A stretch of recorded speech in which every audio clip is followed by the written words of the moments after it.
Welcome back to Snowmobilingpodcast. This is your host, Gordon Van, and today we are talking with Steve Scheuring of Scheuring Speed Sports. Steve manages the top snowcross team competing on the North American snowcross circuits in Canada and US, and also runs a UTV racing team in the summertime. So Steve's quite busy. So Steve talks to us today about a lot of things. Last year, the pause, and this coming year, as he gets ready for the first race in January. So here's Steve. But first, here's a word from CKX in the new Mission helmet.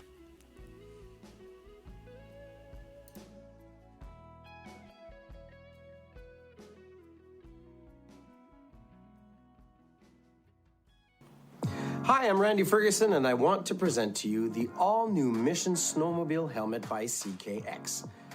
This helmet is equipped with AMS technology, and it redefines the trail riding experience. The Mission helmet is the result of 3 years of R&D, dozens of prototypes, and ultimately 3 patents.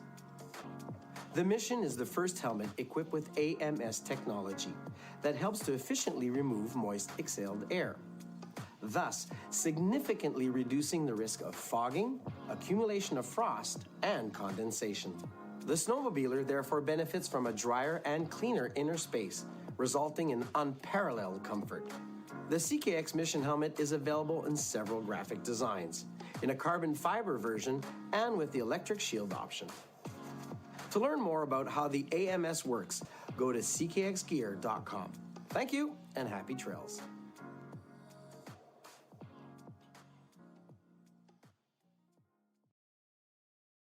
Steve Scheuring. So, Steve, how you doing? Well, I'm doing fantastic. I appreciate you having me on your program. So, I guess we'll start off with how your year went last year. We were cut short. All the race series were cut short. But you were making a run for the championship. So how did the season end up with your riders last year? Well, we were down in Grand Rapids, and I for sure could have used 1 or 2 more races. We were sitting third in the Pro Championship, and we were 4 points out of the lead in the Pro Light Championship after getting taken out at the race in New York. So we were ready for some redemption. It was about 20 minutes before Hunter was going to go on the track, and all of a sudden Carl from ISOC called a meeting, and he said, "We just got a call from the governor of Michigan, and they said shut her down." I was like, "Oh, dang it, I wish you would have let that go to voicemail." So, at that point, we were wondering, like, okay, well, maybe Lake Geneva will still happen the following weekend because at that point, Wisconsin hadn't put on any restrictions. But by the time we got home on Monday, the wheels had fallen off in Wisconsin. And, at that point, we knew it was a period at the end of the season. So we have some unfinished business. I'm not going to lie. And, it's like, I totally understand that was beyond our control and there was nothing we could do, but it was still a dagger. Yeah, yeah, for sure. You guys were making a run. If it wasn't for a couple of unlucky races, you had phenomenal results. I texted you and messaged you a few times after the races. Like you guys dominated, a lot of the races last year. So it was kind of a setback, that they had to end the season. But all in all, I mean, yeah, it puts fire back in you for this year, I guess.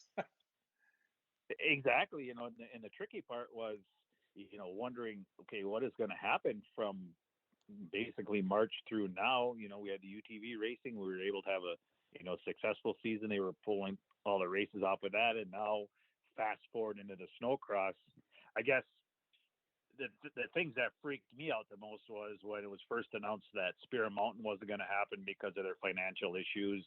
And then we talked about, not starting the season until after Christmas. Well, I'm thinking that's the kiss of death for my climb compound because normally the 2 to 3 weeks before Spear Mountain was when every top pro and junior and sport driver in the world come here to practice for the first couple of races. And, I got 50 grand sitting in that snow out there every year, and then it melts in the spring. So I try to, bring people in, help offset my costs a little bit. My goal is hopefully just to even break even so I can help kids out. But I was thinking I'm not going to get any business, but fortunately, we provided a whole bunch of COVID protocols, and everybody was great about supporting us and coming up. And we've been open for 5 or 6 weeks now, and just had a phenomenal turnout every day. And you know what? Everybody wants to go racing, and people want to get out of the house. Yeah. And all these kids that are, I call them kids, all the guys that are racing are having a blast. Yeah. It's so you've had a good response with your track. I know. Yeah, like you said, even the Canadians in previous years would come up there early before Spirit Mountain, and that was a setback. I love going to Spirit Mountain every year to that race. It really kicks off the year. Thanksgiving weekend for the Americans, and yeah, it's a blast. But hopefully that race will come back. I like that race really did start the Ice Sox series. It, you know what, and it did, and it's like, it just kind of extended the true race season. Like I say, we've been practicing for 5 or 6 weeks now, and I'm ready to go racing. My guys are ready to go racing, and with the stock-based race snowmobile, it's not like you can reinvent the wheel on it. You can only polish it so many times, and Yeah. you're kind of running out of things to do. Let's go racing. Let's see where we sit. It's great for Amsoil. They're a hometown race. It's great for us. We're only an hour away, so we have a lot of fans. I truly hope it comes back. Yeah. But Do you foresee it coming back? Like they had financial problems with the ski resort themselves. I understand it's a city-owned resort. Do you see it coming back? well, this is my opinion. It, it all depends who's on the city council in the city of Duluth, and Yeah. what their views are. I don't think any of them have really gone on a fact-finding mission and to realize the economic boost that race brings into the city of Duluth. For Just sure. our small track 2 weeks before Duluth brings in $450,000 in motels and gas stations, hardware stores into our little area. The one in Duluth is pumping in about $4 or $5 million to the hotels, the entertainment industry. They have to look at that. It's Yeah. not just, we might cost some money. And I hope they see the big picture, because what a tradition that's been for, I don't know, 25, 35 years. It's been like the whole element of it's like the rush to get ready for that race. You're never quite ready, but everybody's in the same boat. And it's a lot of late nights, a lot of early mornings. But you know what? At the end of the weekend, everybody had fun down there. Yeah, for sure. Yeah, and the city has to foresee, the past years. I mean, this year is going to be a throwaway, but they have to see the past years of the economic boost that town has seen from. I mean, it's a global race. I mean, you have Europeans racing there. I'm sure you have lots of spectator families. You have a lot of Canadians come to that race, so they have to see that benefit to that town for sure. And it's one of our, trademark tradition races. Everybody says we're going to Spirit Mountain. It's Thanksgiving weekend. So that whole tradition kind of went aside this year, and I get it with the COVID and everything else, Yeah. but it's like it's hard in any kind of racing, to build up earmark races like that. Yeah. Oh, yeah, for sure. It takes years to build a race in a community that wants to go to an event, a first race or a mid race or a festival. Like you can use Valcourt as an example. That's a festival, and people know it for that. And unfortunately, we lost that one this year too. But yeah, it takes a lot of work to build a big race like that. And like I say, I really hope Duluth comes back. I love coming down there every year. It's always the first race, first time to see the sleds, first time to see all the race teams, and an opportunity to chat with you guys. So let's hope they bring that back. If not, and if they don't, then hopefully we get another event just like it. But Well, the good thing is you can still chat with us whether you come to the race. yeah, So. I've chatted too much over Skype and the phone too much this year, so I am just aching to get out and to see a race. And I had to subscribe to all these racing streaming packages, the Supercross, the Motocross, the MotoGPs, and stuff this year. And so I'm because we couldn't see any races, so I'm just looking forward to seeing a race in person. So, Oh, but I think everybody's thirsting for some real action. yeah, for sure. So, all right. Yeah, and we'll talk more about your the effects of what's this going to bring for you this year. But so recapping last year, the sled last year, it looked pretty dominant over the other brands. Um, you had to be satisfied with what Skidoo gave you last year. Um, did you have any problems with it? And how comparison wise, how's the new sled? The new sled is pretty much at par with last year. One of the things that happened because of the COVID, the crew up at Valcourt never really had a lot of chances to do any R&D this spring because everybody was under lockdown. So a few refinements were made, but we couldn't really go the next step like they normally do every year.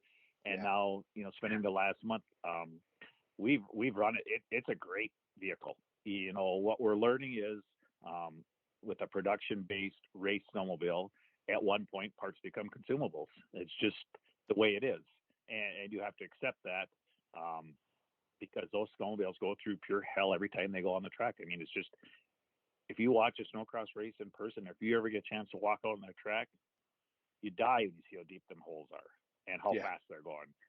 So a testimony to not only the Skidoo, but the other manufacturers as well for building a vehicle that can withstand that for that long. And, we've had a few minor issues, but I mean, it's about a 99.9 great sled right now. And the cool thing is, they're working every day up there the best they can with the limits they have with COVID to continue to make that vehicle better. And the other manufacturers are stepping it up too. So there's going to be some great racing this year. There's going to be a dozen guys out there that can legitimately win any race. yeah. So how's you've obviously had the stopwatch on your guys and other race teams that have shown up to the Klim compound. How are they looking this year? Let's start with the other sleds. How are they looking? Well, for sure, the Polaris really picked it up this year, and they've spent about a month up here, and they're looking very impressive. I didn't get a lot of chances to watch the Arctic Cats. They have just been up for the last week, and with everything else I've got going on, I didn't really get to see. But they say they're better. I didn't get to physically watch them, and obviously ours, I think we've stepped them up just a little bit with a few refinements. So I think there's, like I say, I think there's about a dozen guys at par right now that it's going to be like motocross or whoever hangs on the longest on the gas. He's going to be the one coming out the winner. And the downside of hanging on that gas the longest is usually he's the first guy to fall off and crash too. So that's the balance. I mean, that's the success of this year's champion is going to be the guy that doesn't crash, doesn't break, and finishes all the races, because it's Yeah, going to be such purity, and that's going to be the key. And reason Ashul won the last couple of years, obviously he's a fantastic driver, but he finished every race, had no DNFs, and that at the end of the day, that adds up.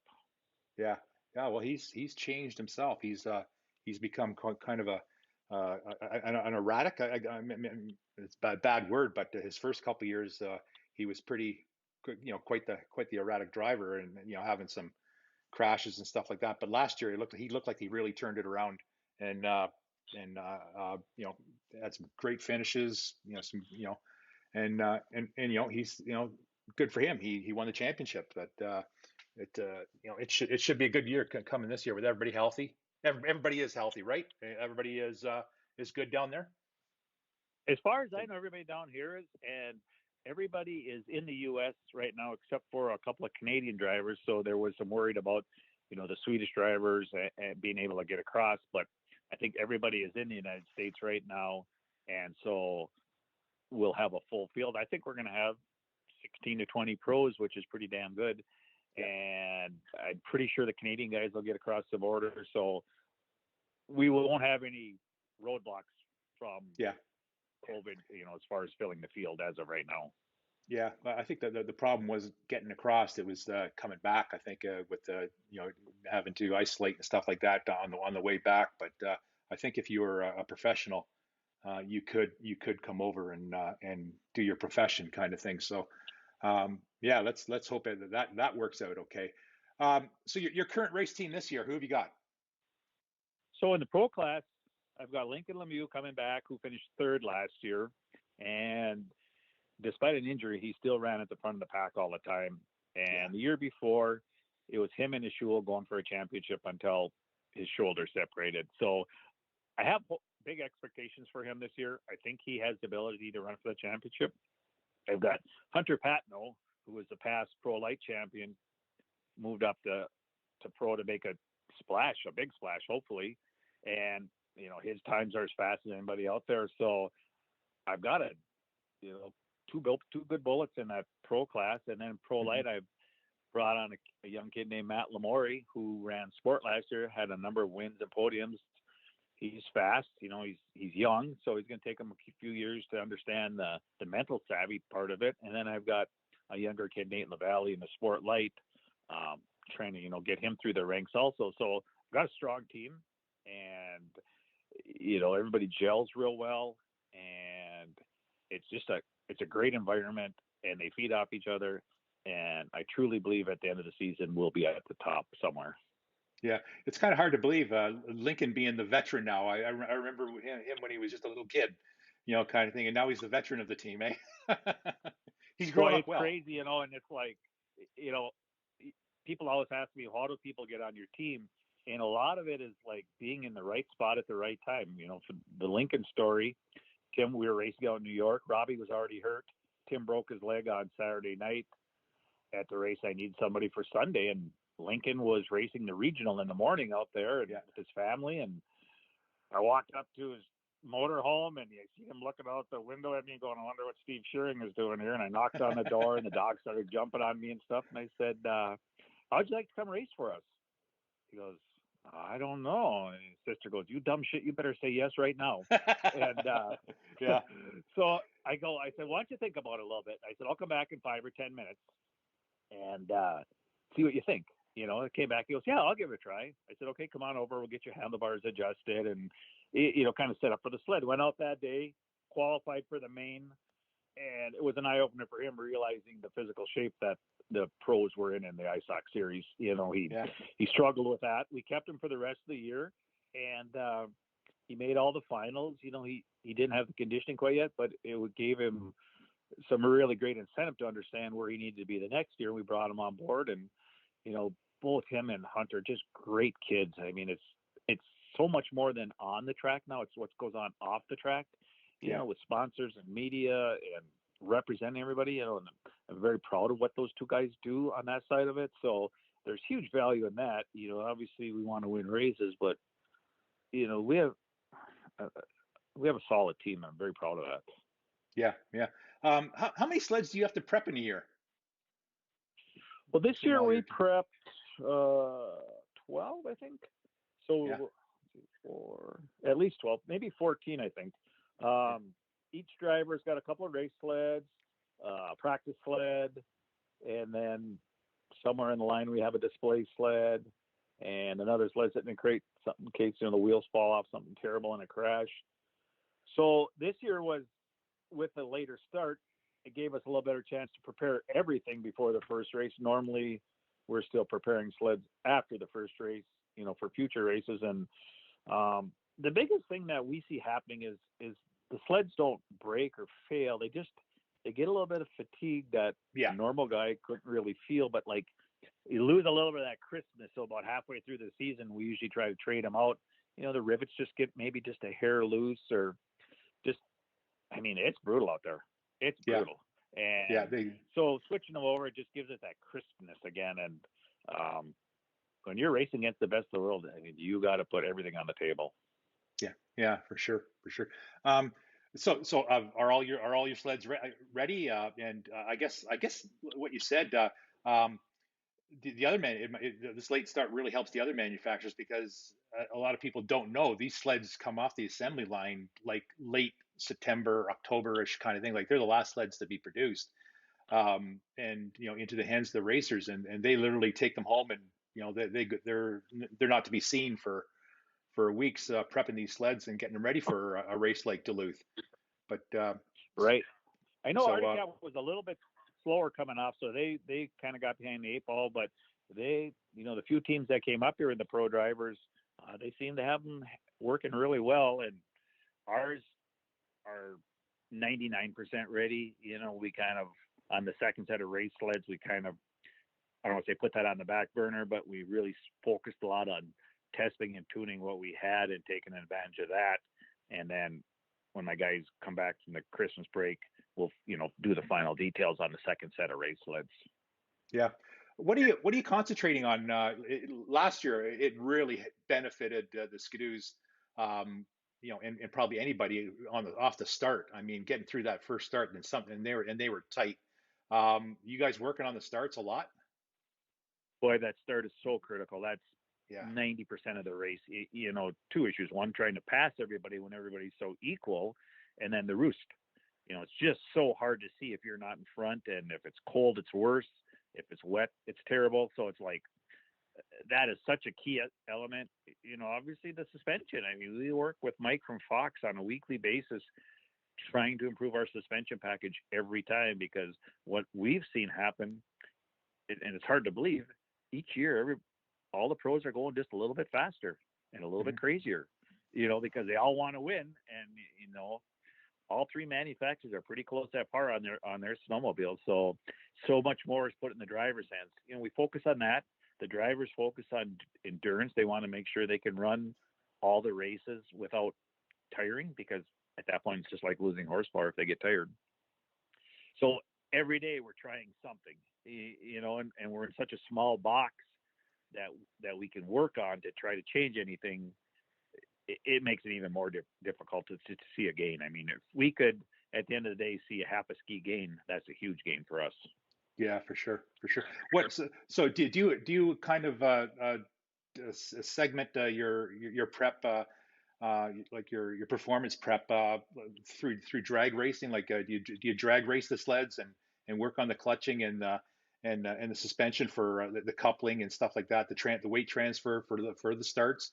Do you do that, and then do you get into your suspension testing, like your jumps and handling that ways? Like, do you separate things?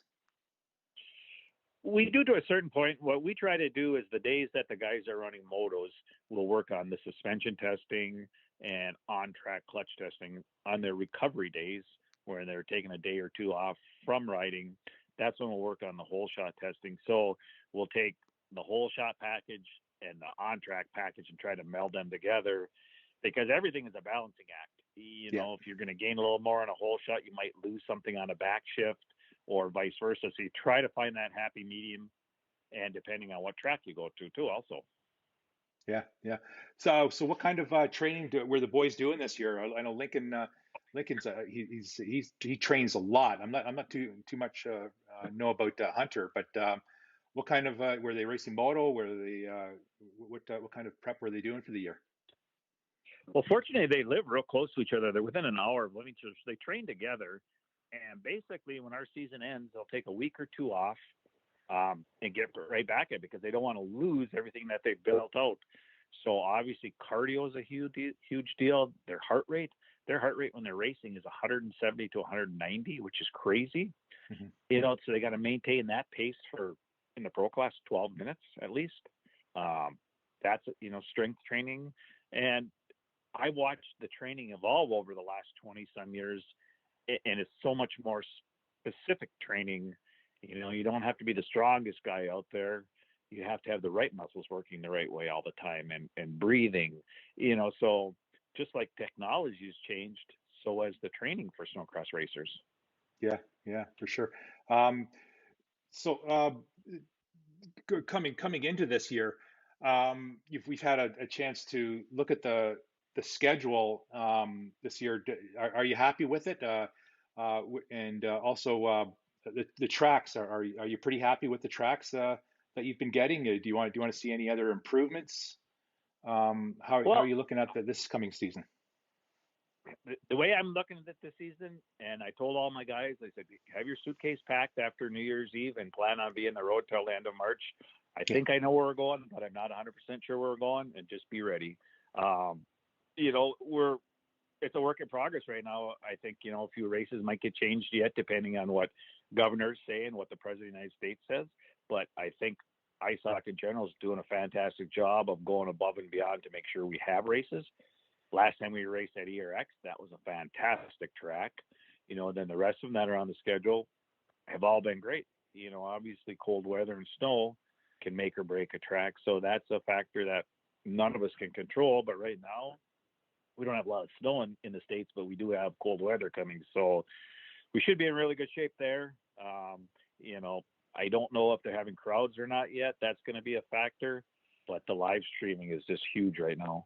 Yeah, they do have a fantastic live streaming, and thankful for iStock for that, because I don't think it would survive if it wasn't for the live streaming packages. And iStock's always had a fantastic live streaming. So, um, It's crazy. It's crazy the cult that Snowcross has created. I mean, just in the Air Force alone, we have 260,000 airmen that follow us.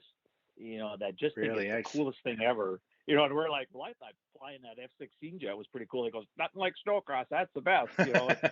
It's amazing that it's created its own little cult, and Yeah. I'm very proud to be part of that. And they started it long before the other racing series, the car racing series or motorcycle racing series. It's been going for several years now, and they've built it. So now it's a well-oiled production now. It's kudos to them. They did a fantastic job, and I love watching it when I'm not able to go to the races. I'm glued to the live stream. So that's good. So you're not sure if there and iStock hasn't said so yet, if there is going to be spectators. Can there be spectators at some events? And I'm not up on the on what states are good right now, and what are allowing spectators and what aren't. Can you shed some light on ones that may have spectators? Current status as of today, and ones Well, that I can. might be a trouble. Well, I can. Minnesota's got some pretty tight controls right now, so I would say the next week or two you'll hear some kind of announcement about ERX either way.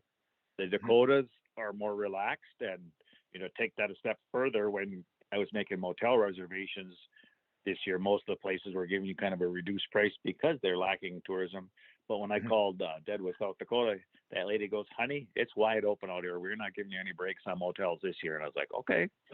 Yeah. So, I think the Dakotas will have spectators. I believe Iowa's good for right now. I think Michigan and the Canterbury race are going to be kind of a wait and see, and that's kind of where they got put, towards the end. And Lake Geneva, as of right now, could have spectators, I believe. So I wish I knew all those answers right now. Yeah. So the first race is at ERX. Is it worth it just pulling the plug on that one and moving it right away?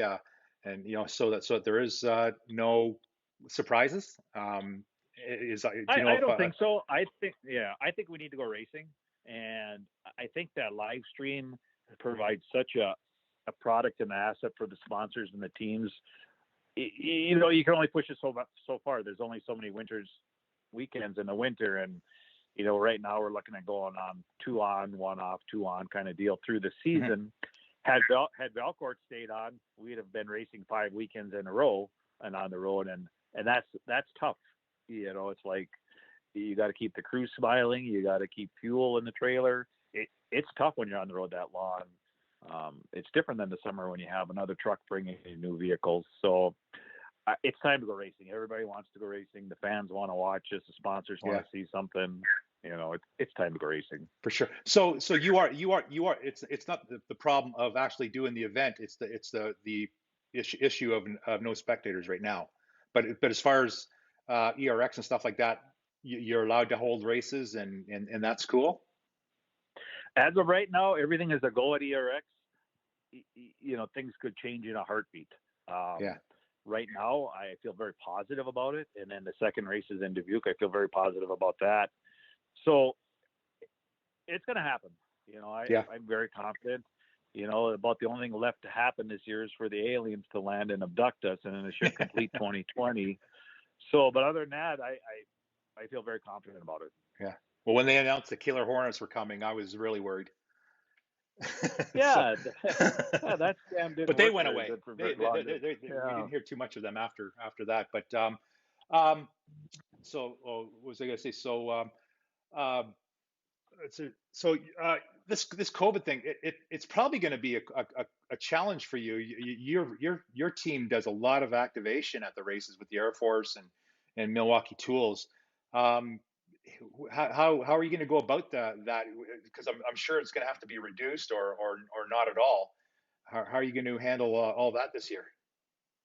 Just So do one it of when you our can biggest and challenges, yeah. So one of our biggest challenges that we're facing this year is normally we do up to 20 school visits with the U.S. Air Force prior to races. We go to the high schools, we bring the racers, the truck, the trailer, the sleds, the mechanics.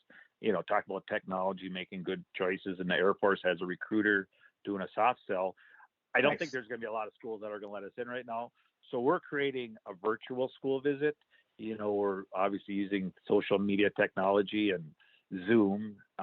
We plan on doing Facebook Lives with with the recruiters prior to races, try to create, some activity and some excitement for the Air Force in the race before the actual race happens. When we get to the Dakotas, there's a good chance we can go to some school visits, but we've been very proactive about this for the last 3 months, seeing the writing on the walls. Like, it's not going to, we're going to sit out in the parking lot and there's not going to be anybody in school but a camera filming us. So we're trying to find alternatives. There's nothing as good as, being on site, being in person, interacting with students. And I mean, they just love talking to the team and the drivers and, being inside of a race transporter, $1 million rig. And, Yeah. you can see at night on their social media postings, like, this was the coolest day ever at school. So that's been a lot of extra work because of the COVID, but everybody has to face that extra work right now. So I understand it's just part of the deal. We didn't do any air shows this summer because of the COVID. The Thunderbirds were shut down for the course of this summer. So hopefully all that stuff will go back on track next summer. Yeah, for sure. Oh, well, with the vaccine coming, that's something that we can look forward to anyway. Let's hope that next year's totally different and we're back to normal or best we could anyway. You're talking about going to the schools. I noticed recently you just did it's probably different than your activation, but you did some Christmas gifts for public schools. What was that about? That looked pretty neat. It was the coolest deal ever. So my wife is in charge of what's called Project Alpha. Basically, she works at the school and they solicit donations to make sure that every kid that normally doesn't get a Christmas present gets one. And the town kicked in $13,000 or $16,000 to help all these kids.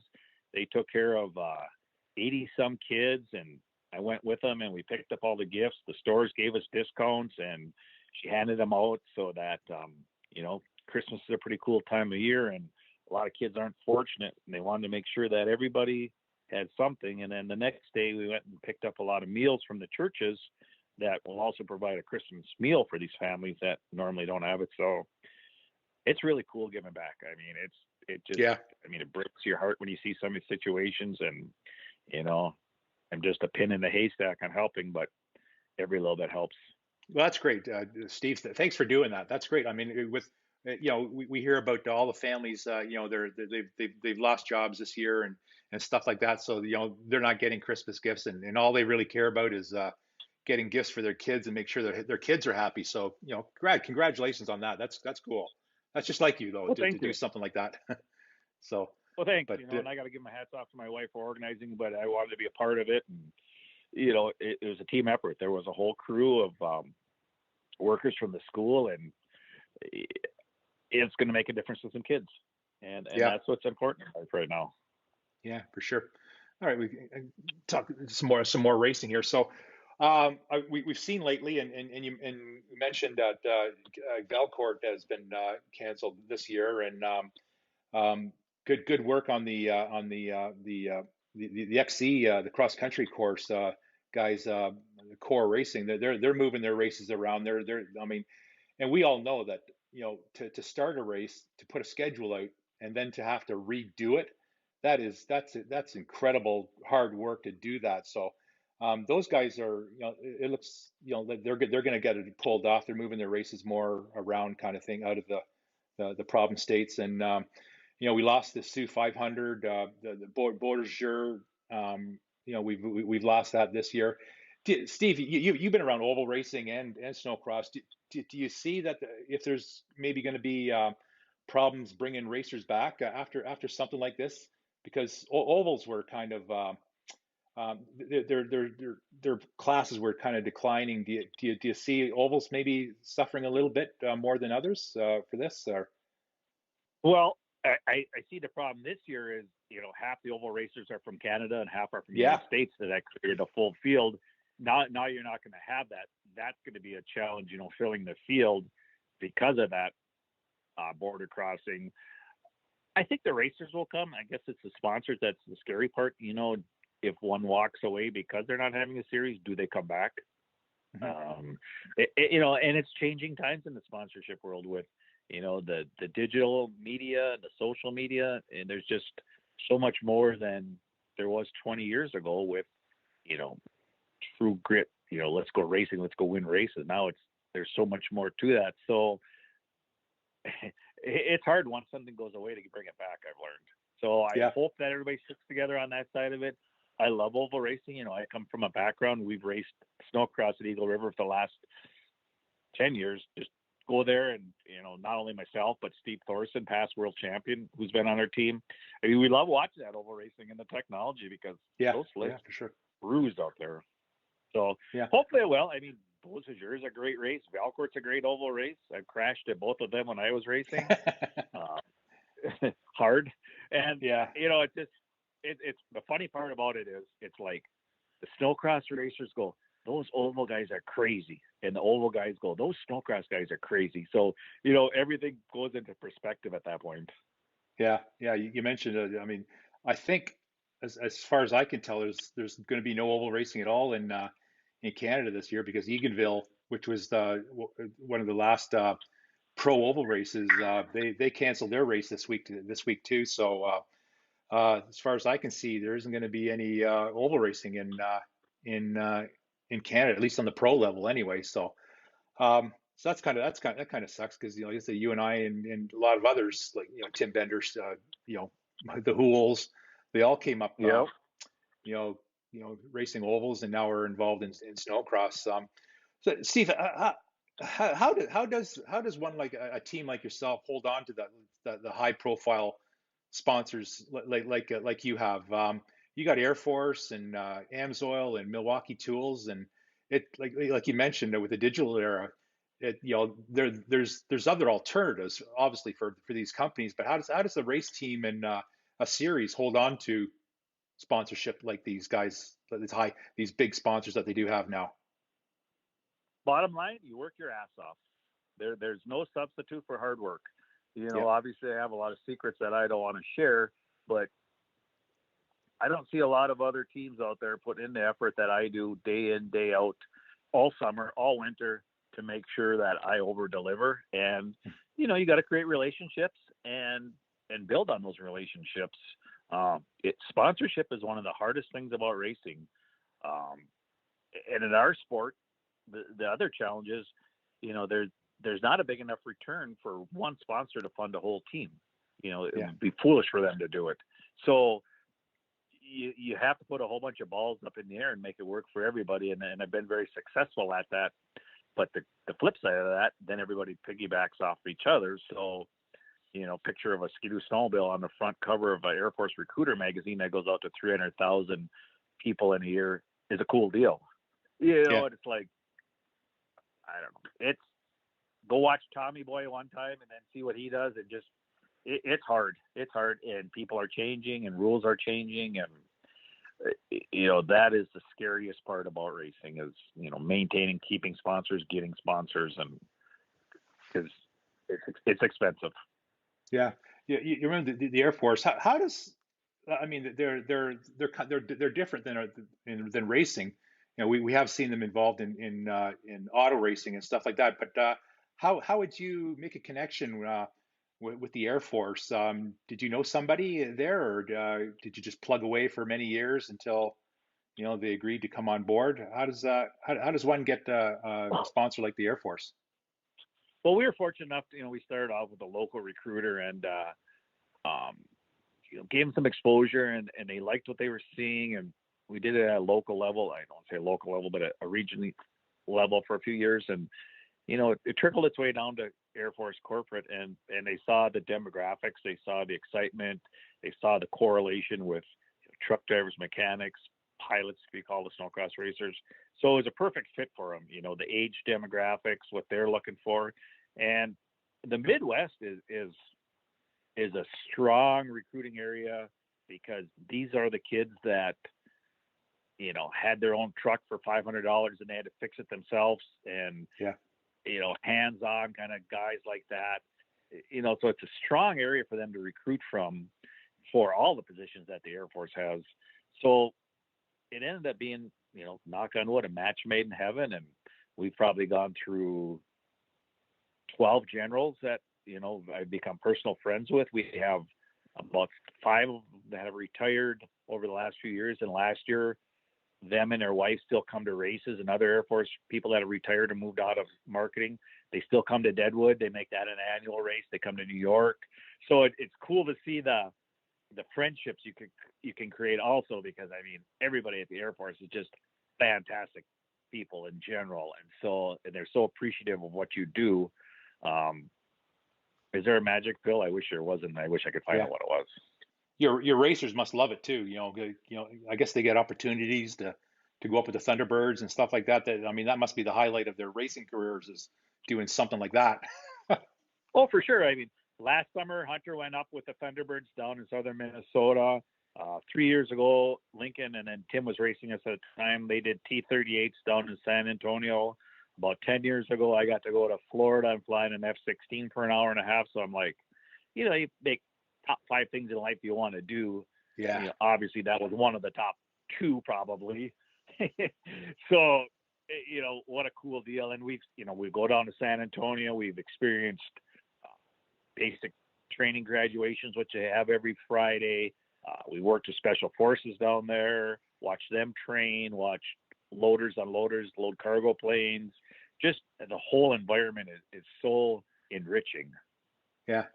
Yeah, it's a totally different game. So, well, that's great. I think we can kind of wrap things up. But I do want to give you an opportunity to tell us who you got for all your sponsors this year, and let's also not leave out your team members too. You must have a huge team back at, working the track and also working back at the shop. Do you know these guys? You got a good list in front of you there, and let's give these guys some credit for a fantastic team. And well, actually, I've got it up in my mental hard drive up in my head. Okay. Well, let's hear. Let's hear who's helping you out. We're very fortunate. We've been with Amsoil for 23 years now. It's like not only do they sponsor us, but they're the title sponsor of the series. And it's like those are the kind of companies that the world of snowmobiling needs to support, because they're allowing this sport to happen. We've been with the Air Force for 21 years. In my whole career, I've been with Skidoo 36 years, 12 steady in the last 4 trucks. We've been with them for 8 years. Milwawkee Tools, 8 years. Klim Clothing's going on 8 years. Action Graphics, 20 years. Goodwin Performance, who Greg Goodwin, 23 years. They've been with us since day one. Woody's, 37 years. They were my sponsor when I was racing. Fox Shocks, 5 years. CNA Pro Skis, 23 years. Rocks. We were the first ones that met with Rocky Cutsport at the time to develop products, hand guards. Everybody thought hand guards were the dumbest thing ever, and now you can't run without them. Jeff Foster Trucking's been with us for 23 years. AIM Data Sports, another 8 years. So, and you talk about team size, we run a tighter ship here. Steve Thorson and Elliot Burns are my 2 key guys. They build the sleds, they design them. Elliot will actually go out and test them. So I have the nucleus of them 2. Myself, I take care of the data, the programming, the clutches, mopping the floor, driving the truck, cleaning the toilet, logistics, payroll, bill paying, snowmaking, grooming the track. So my plate is full every day too, but I love working hard. And then I have Tony Clement, he comes on weekends with us, and Eddie. So we have some weekend help when it's at the track, when it's a little more intense. Yeah. And we've got a great crew. And I mean, I don't want to get the crew too big, because then you start getting personality issues. And I'd rather have smart guys and fewer guys. And then we have another crew for making snow that are dedicated, and committed to working at nights when it's the worst time to be out. So I'm very, very fortunate, that I have this whole field of support system. And, and in addition to the actual crew, we have engineers from Skidoo, and we have engineers from Fox, and all of our support will provide additional support at the tracks. This year's going to be a little harder with Skidoo not crossing the border. So there is a lot of pieces of the puzzle that put this puzzle together. Yeah, that's great. Yeah, you got a good smart team there too. You can tell Steve Thorson there. He's gonna be one of my next guys. I got to give up, because that guy's got some history behind him too. So you can warn him that you can warn him I'm going to be calling him up pretty soon. So he's the funniest guy. I mean, he is one of the smartest guys I've seen in this industry, and excuse me, he does not want to talk on a camera. He goes, "That's for the kids." He goes, "I had my time." Yeah. And the history that he had, and for sure, the stories that they tell is just like, obviously racing's at a different level from where it was 20 or 30 years ago. It seemed like back then we almost threw in a little more extra fun than we do now. But you know what I'm saying? Now it's like everybody's all in. Yeah, well, we got to hear these stories, these old stories of Steve Thorson and all these guys.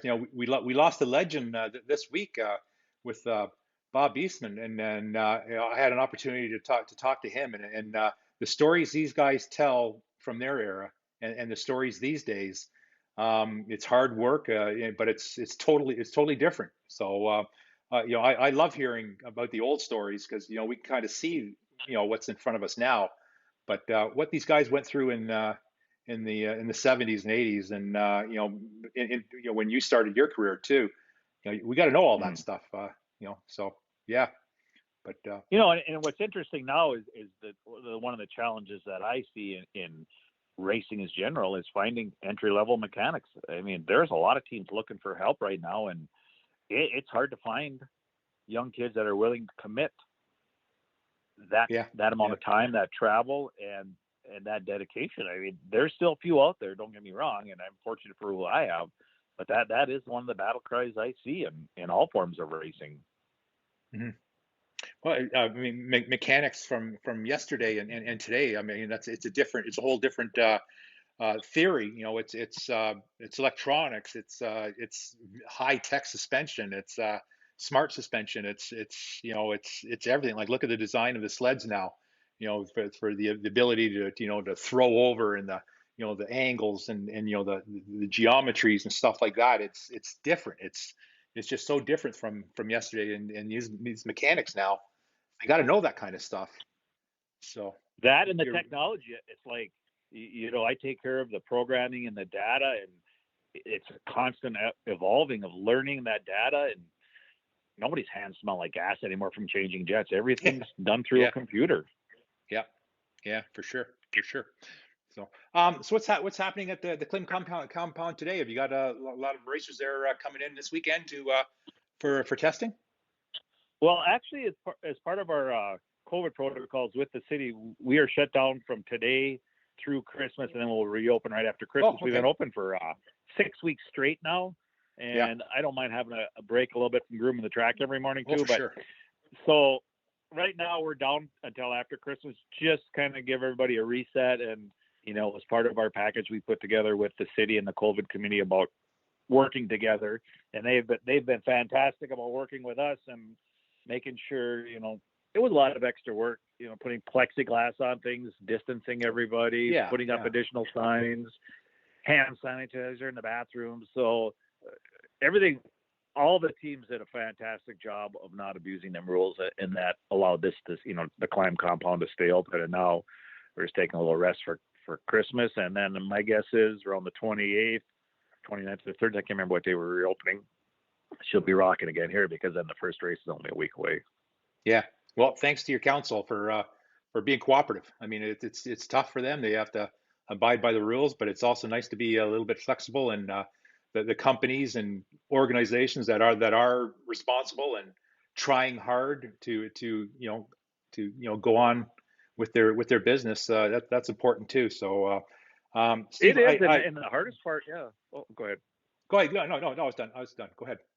And the toughest part for the guys that come up here is, finding places to go eat because the restaurants are closed. They have to, create meals, or there's restaurants that do takeout, but they can't go in the restaurant and have breakfast normally like they used to. So that's been one challenge that they've had to all overcome, which obviously they've done. But I sure hope things open up again. Yeah, for sure.